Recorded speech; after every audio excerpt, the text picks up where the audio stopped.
आधार पर। कितने प्रकार का हमने लिख लिया बताया? 2 प्रकार का होता है। अभी आप इसके पहले वाच्य पढ़े थे और वाच्य में भी हमने आपको वहां पे चर्चा हुई थी, वाच्य भी इस कर्म के आधार पर ही हो रहा था। बातें समझ में आ रही है? ये सारी चीजें हमने वहां पढ़ लिया था। एक बार और देख लेते हैं। यहाँ पर कर्म के आधार पर क्रियाएं कितने प्रकार की होती हैं? 2 प्रकार की होती हैं। एक होती है सकर्मक, एक क्या होती है? सकर्मक, और दूसरी क्या होती है? अकर्मक। सकर्मक क्या होती है? जिस क्रिया में क्या हो? कर्म दिया हो। जहां क्रिया तो हो रही है लेकिन क्रिया के साथ साथ वहां पर क्या है? कर्म भी है, उसे कहते हैं सकर्मक। क्रिया के साथ क्या होना चाहिए?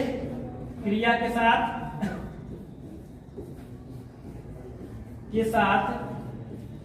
कर्म होना चाहिए। जहां पर क्रिया के साथ कर्म होगा वहां पर क्रिया क्या होगी?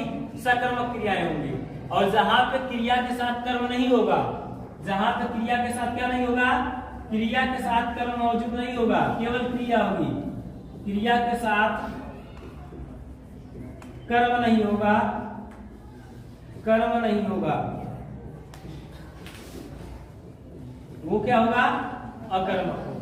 इतनी बात समझ में आई? अभी मैंने आपको केवल एक चीज बताया कि क्रिया क्या होता है। तो क्रिया क्या होता है? जिससे हमें ये पता चलता है कि कार्य हो रहा है अथवा नहीं हो रहा है, उसे कहते हैं क्रिया। क्रिया के भेदों के बारे में बताया कि क्रिया के भेद 2 प्रकार से होते हैं। एक रचना के आधार पर होता है, एक कर्म के आधार पर होता है। हम लोग पढ़ रहे हैं अभी कर्म के आधार पर रचना के भेद कितने हैं। कर्म के आधार पर रचना के 2 भेद हैं, सकर्मक और अकर्मक। जिसमें से सकर्मक की परिभाषा मैंने आपको बताया कि क्रिया के साथ कर्म मौजूद होना चाहिए। क्या मौजूद होना चाहिए? क्रिया के साथ कर्म मौजूद होना चाहिए, तो वो होगा सकर्मक।